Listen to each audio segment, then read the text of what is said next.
किसान, अरे ओ किसान, अरे कहाँ बे? ओए राम, आजा भाई, अंदर आजा। क्या कर रहा है? मटर पनीर बना रहा हूँ, खाएगा? है सच में? दिखा दो जरा। अबे मूली की सब्जी और रोटी है। अबे हट, मूली की सब्जी कौन खाएगा? हम खाएंगे ना। और तुझे क्या लगा कि मैं सच में मटर पनीर बना रहा हूँ? हाँ, मुझे तो यही लगा था। अबे मेरे भोले चंद, हम गरीबों की किस्मत में मटर पनीर कहाँ? वो तो कभी कभार किसी की शादी में मिल गया तो खा लिया। हाँ यार, पिछली बार पन्नू की शादी में खाया था। सुना, तू भी जल्दी से ब्याह कर ले यार। क्या कहा? ब्याह? क्यों भाई, तुझसे मेरी रईसी देखी नहीं जा रही है क्या? अबे तू ब्याह करेगा तभी तो मटर पनीर खाने को मिलेगा। अरे यार, मैं कहाँ से खिला पाऊंगा तुझे मटर पनीर? मेरी हालत तो तू देख ही रहा है। ले देकर बाबा का एक ही छोटा सा खेत तो है, बस उसी से काम चल रहा है। शादी करके क्या सुख दे पाऊंगा मैं किसी लड़की को? ये कहते हुए किशन अपनी टूटी फूटी झोपड़ी की तरफ देखने लगा। कोई नहीं भाई, तू देखना, तभी तो अपने भी दिन फिरेंगे। अच्छा, और अमीर बनकर क्या करेगा तू? भाई मटर पनीर की लाइन लगा दूंगा। सुबह मटर पनीर, दोपहर में मटर पनीर, फिर रात में भी मटर पनीर। और अगर रात में नींद खुल गई ना गलती से, तो फिर से मटर पनीर। अबे बस कर, पूरी दुनिया के मटर और पनीर खत्म करके ही मानेगा क्या? नहीं यार, सच्ची में काश ऐसा होता ना कि एक जादू की छड़ी मिल जाती मुझे, कि बस घुमाऊं और मेरी हर मुराद पूरी हो जाती। जरा सोच के देख मेरे भाई, कितना बढ़िया हो जाता फिर तो। राम की बातों पर उसका बचपन का दोस्त किशन बस हंसता रहा। इसके बाद कुछ बोला नहीं। असल में किशन बहुत गरीब था, तो हालत राम की भी अच्छी नहीं थी। दोनों के खेत आसपास ही थे। कई साल पहले उनके पिताजी एक साथ खेती किया करते थे और अब वो दोनों भी ऐसा ही कर रहे थे। फिर उसी दिन दोपहर में जब दोनों दोस्त अपने अपने खेत समतल कर रहे थे। सुन किशन, अब की बार क्या बोएगा तू? गेहूं बोऊंगा भाई, गेहूं ही सही है। साथ में कुछ हो ना हो, रोटी बनाओ और प्याज नमक के साथ खा लो। क्या हुआ, हंस क्यों रहा है? मैं सोच रहा हूँ मटर पनीर बो देता हूँ। सही है। सुन, जब उग जाए तो मुझे भी बुला लेना, मैं भी खाने आ जाऊंगा। किशन भले ही पैसों से गरीब था, लेकिन था एकदम जिंदा दिल। कमाल तब हो गया जब उसके खेत में इस बार गेहूं की अच्छी पैदावार हुई। उसने कुछ गेहूं बेच दिए और बाकी अपने लिए रख लिए। फिर एक शाम, ओए कहाँ जा रहा है यार? बहुत दिन हो गए, नाना जी को नहीं देखा, तो बस उनसे मिलने जा रहा हूँ। अच्छा, कब लौटेगा फिर? 2-3 दिनों में आ जाऊंगा। इस बार थोड़ा रुक कर ही आऊंगा। किशन का ननिहाल उसके गांव से ज्यादा दूर नहीं था। 2 गांव छोड़कर ही उसके नाना और नानी का गांव था, जिसका नाम था चंबलपुर। अपने नाती को देखकर उसके नाना और नानी बहुत खुश हुए। और फिर, नानी, गांव की हालत में तो कोई सुधार नहीं दिख रहा। कैसा दिखेगा बेटा? ना करने को कोई काम धंधा है और ना ही यहाँ की जमीन इतनी उपजाऊ है। हमारी तो जिंदगी जैसे तैसे कट गई। पता नहीं इन बेचारों का क्या होगा। हर घर में माँ बाप अपना पेट काट कर अपने बच्चों को खिला रहे हैं, और वो भी बच्चों को पूरा नहीं पड़ता। बड़ी गरीबी है बेटा, ईश्वर कृपा करे। चंबलपुर की हालत वाकई बहुत दयनीय थी। हर घर में गरीबी थी। लोग खाने के लिए कड़ी मेहनत करते थे, फिर भी उन्हें पर्याप्त खाना नहीं मिल पाता था। कुछ ऐसी ही तस्वीर किशन के गांव आनंदपुर की भी थी। पर ना तो किशन अपने गांव की हालत सुधार सकता था और ना ही चंबलपुर के लिए कुछ कर सकता था। 2 दिनों तक नाना नानी के पास रहने के बाद वो अपने गांव आनंदपुर आ गया। रात में उसने अपने लिए दाल रोटी बनाई और जैसे ही वो खाना खाने वाला था, तभी उसे बाहर से किसी की आवाज आई। कोई है क्या? प्रणाम बाबा। खुश रहो बच्चा, मैं कई दिनों से भूखा हूँ। पेट में अन्न का दाना भी नहीं गया, कुछ खाने को मिलेगा? हाँ हाँ बाबा, आइए ना, आप यहाँ बैठिए। किशन ने झट से साधु के लिए दरी बिछाई और फिर थोड़ी ही देर में किशन साधु के लिए वो दाल रोटी लेकर आ गया जो उसने अपने लिए बनाई थी। साथ में उसने प्याज भी रख दिया। साधु ने बड़े चाव से खाना खाया और जब उनकी भूख खत्म हो गई, बच्चे, भगवान तुम्हारा भला करे, तुमने एक भूखे साधु को खाना खिलाया है। वैसे नाम क्या है तुम्हारा? जी, किशन नाम है मेरा। बेटा किशन, तुम्हारे लिए तो भोजन रखा है ना? हाँ बाबा, आप मेरी चिंता न करें, मैं अपने लिए दोबारा बना लूंगा। किशन की बात सुनकर साधु बहुत खुश हुए। उन्होंने किशन के सिर पर हाथ रखकर कहा, तुम बहुत अच्छे लड़के हो, मैं तुमसे बहुत खुश हूँ। बेटा, मैं तुम्हें कुछ देना चाहता हूँ। नहीं नहीं बाबा, मैं खुश हूँ, मुझे कुछ नहीं चाहिए। किशन ने हाथ जोड़कर साधु से कहा, लेकिन तभी साधु मुस्कुराए और उन्होंने एक मंत्र पढ़ा और अगले ही पल एक बड़ी सी कढ़ाई उनके सामने थी। ये लो बच्चे, ये कढ़ाई आज से तुम्हारी है। नहीं नहीं बाबा, मुझे इतनी बड़ी कढ़ाई की जरूरत नहीं है, मैं तो अकेला रहता हूँ, मैं क्या करूँगा इसका? बच्चा, ये कोई ऐसी वैसी कढ़ाई नहीं है, मेरा मंत्र प्रसाद है, इसमें तुम सिर्फ पानी डाल देना और फिर जो चाहोगे वो पकवान इसमें बनकर तैयार हो जाएगा। इस कढ़ाई की वजह से तुम्हारी पूरी रसोई जादुई बन जाएगी और उस जादुई रसोई से तुम कभी किसी को भूखा नहीं लौटने दोगे। ये मेरा अटल विश्वास है तुम पर। साधु की बात सुनकर किशन की आंखें खुली की खुली रह गई।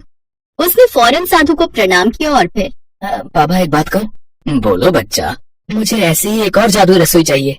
लालच करना अच्छी बात नहीं है बच्चा। नहीं बाबा, इस कढ़ाई से मैं आनंदपुर के लोगों को खाना खिलाऊंगा और दूसरी रसोई मैं चंबलपुर में बनाऊंगा। वो मेरे नाना नानी का गांव है, वहाँ बहुत गरीबी और भुखमरी है। ठीक है बच्चा, जैसा तुम चाहो, बस याद रखना चाहे जो हो जाए कभी लालच नहीं करना। इतना कहकर साधु वहाँ से चले गए। उनके जाते ही किशन के आंगन में अब एक और कढ़ाई थी। किशन झट से दोनों कढ़ाइयों को अपनी रसोई में लेकर गया। वहाँ कढ़ाई रखते ही उसकी रसोई जादुई हो गई। रसोई की हर चीज चमक रही थी। किशन ने झट से एक कढ़ाई में पानी डाला और ऐसा करते ही जादुई रसोई ने कमाल दिखाना शुरू कर दिया। उसने पहली बार उस कढ़ाई से मटर पनीर बनाया और फिर उसने राम को भी बुला लिया। राम, मेरी बात ध्यान से सुन। मेरे पास ये 2 कढ़ाई हैं।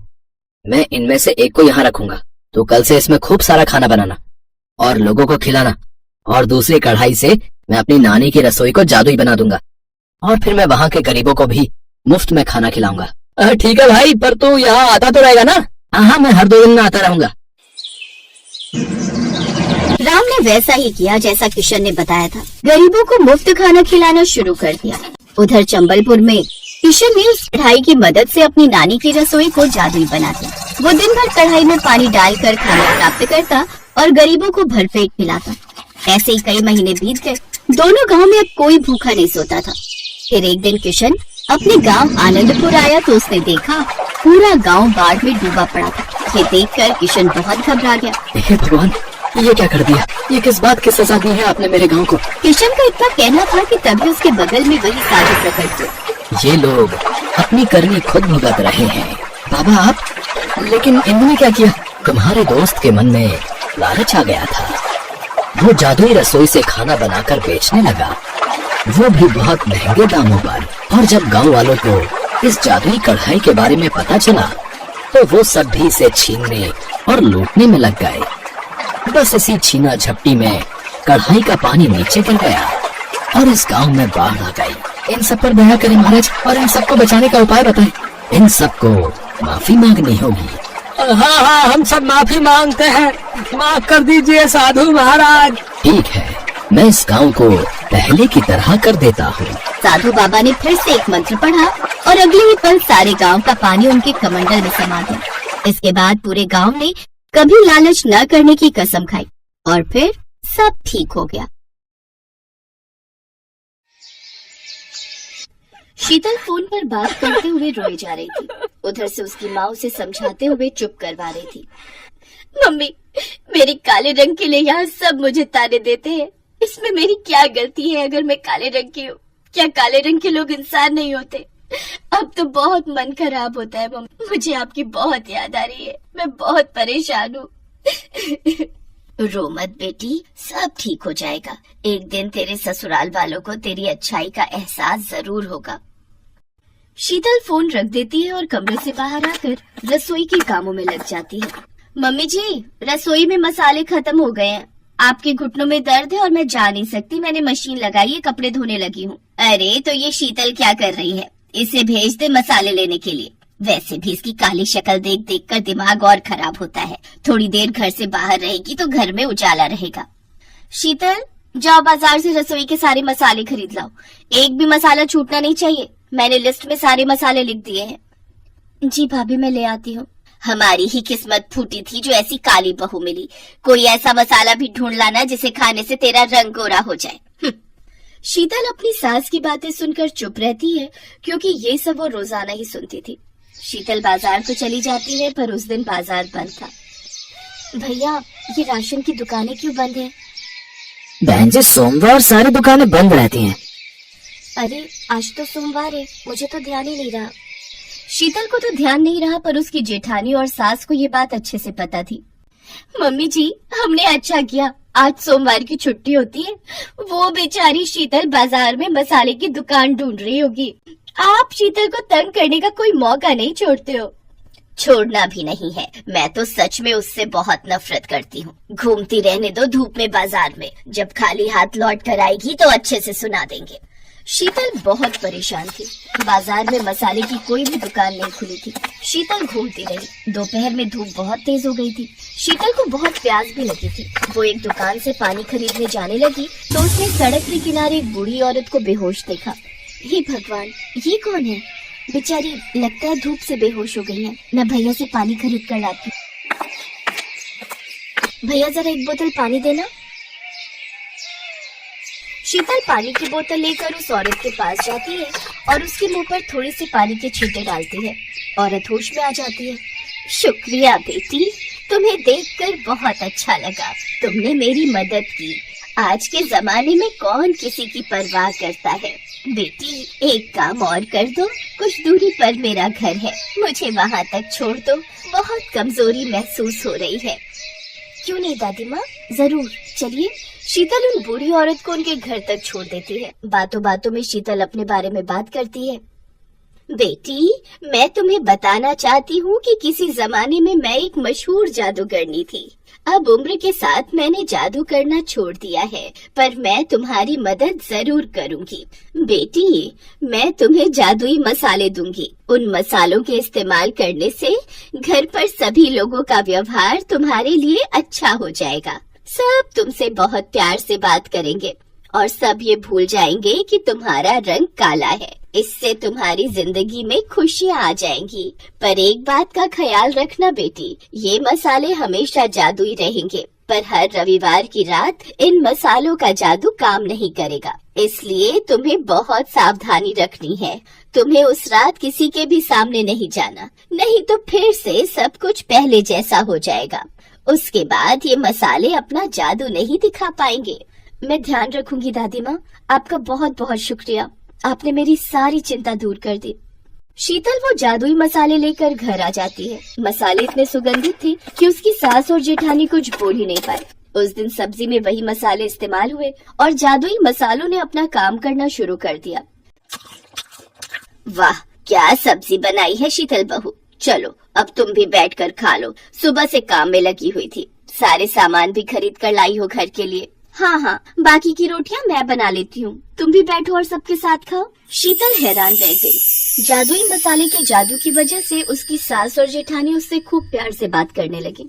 3-4 दिन तक ऐसे ही रहा, पर जब संडे आया तो शीतल को चिंता हो गई। आज तो संडे है, आज रात मुझे बहुत ध्यान देना है। ऐसा ना हो कि किसी को पता चल जाए। मैं कमरे में ही रहूंगी। शीतल, मैं और बड़े भैया रात को शादी में जा रहे हैं। हम सुबह तक लौटेंगे तो माँ का ख्याल रखना। हाँ, आप चिंता मत करो। चलो अच्छा है, आज रात ये और भैया शादी में जा रहे हैं। मैं चुप करके सो जाऊंगी, किसी को पता नहीं चलेगा और कल सब कुछ फिर से ठीक हो जाएगा। शीतल को तसल्ली थी कि रवि और उसके जेठ दोनों शादी में चले गए हैं। शीतल ने सोचा वो अपने कमरे की कुंडी लगाकर सो जाएगी ताकि रविवार की रात आराम से निकल जाए। पर अचानक शीतल की सास अपने कमरे में से आवाज लगाने लगी। कविता बहू, जल्दी आओ, मेरी सांस घुट रही है। सास की आवाज शीतल ने भी सुन ली थी। वो भी जेठानी के साथ अपनी सास के कमरे में जाती है। सास की तबीयत बहुत ज्यादा खराब हो चुकी थी। शीतल को याद ही नहीं रहा कि मसालों का असर खत्म हो चुका है। मम्मी जी, चिंता मत करो, हम आपको अभी डॉक्टर के पास ले चलते हैं। ये लो, कर लो बात, जैसी शक्ल वैसी अकल। अरे इतनी रात में कोई ऑटो रिक्शा नहीं मिलेगा, ना ही कोई गाड़ी मिलेगी। भाभी, कार तो घर पर खड़ी है ना, हम अपनी कार से ले चलते हैं। हमें कार चलानी थोड़ी आती है, ये दोनों भाई भी घर पर नहीं है।